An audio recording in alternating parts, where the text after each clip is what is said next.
La mutuelle de la fonction publique poursuit toujours les activités de rapprocher le plus possible ses services aux affiliés. Ce mardi, c'était le tour de la commune Gihanga, en province de Bubanza, d'accueillir joyeusement le 56e guichet et la 44e officine de mutuelle de la fonction publique. Le directeur général de la dite mutualité, Nyandwi Ramadan, s'exprime sur l'objectif de ces activités et leur valeur ajoutée. Comme vous venez de le constater, aujourd'hui, le 30 mai 2023, on a procédé à l'ouverture d'un guichet à l'hôpital de Gihanga et aussi une officine ici même à Gihanga.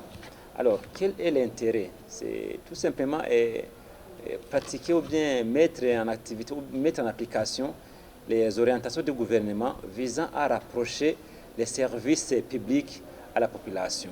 C'est dans cette optique-là qu'on a procédé à l'ouverture de ce guichet et aussi l'officine pharmaceutique.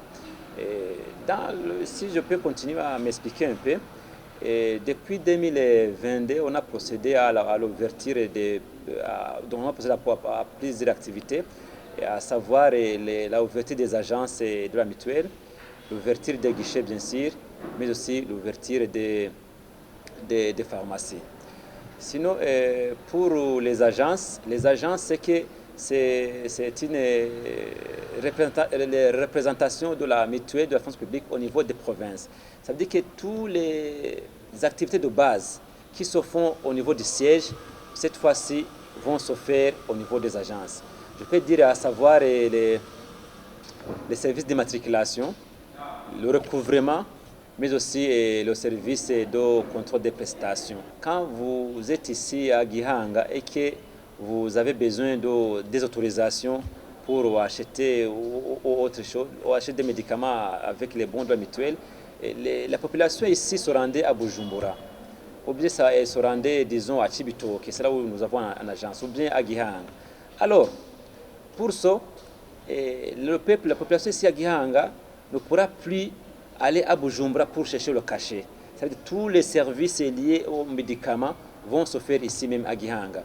Ça veut dire que même au niveau financier, c'est ça vraiment une valeur ajoutée au niveau de la population. Le directeur général a clôturé son allocution en mettant en garde les employeurs qui ont des litiges à la mutuelle de la fonction publique qu'avec la numérisation de ces services, ils vont être découverts et si ça serait nécessaire, la mutuelle va solliciter l'intervention judiciaire afin que tout soit en ordre du côté des affiliés et de la mutuelle. Le ministre de la Solidarité nationale, des Affaires sociales, des droits de la personne humaine et du genre, Imel de Sabchimique, dit satisfait du zèle de cette mutualité en ce qui concerne l'appui du gouvernement dans son programme de rapprocher tous ces services sont nécessiteux.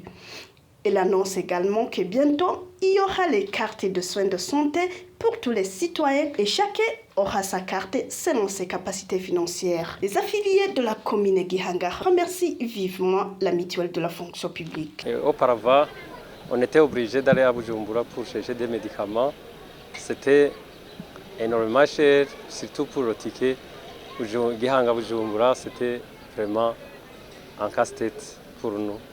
On peut remercier la mutuelle de la fonction publique pour l'initiative de pouvoir penser à travailler ici à Gihanga. Ça va nous faciliter surtout de gagner le déplacement Gihanga-Bujumbura. Aujourd'hui, la mutuelle de la fonction publique compte 9 agences, 44 officines, 56 guichets, 3 stocks de médicaments qui sont à Bujumbura, Gitega et Ngozi et plus de 900 employés.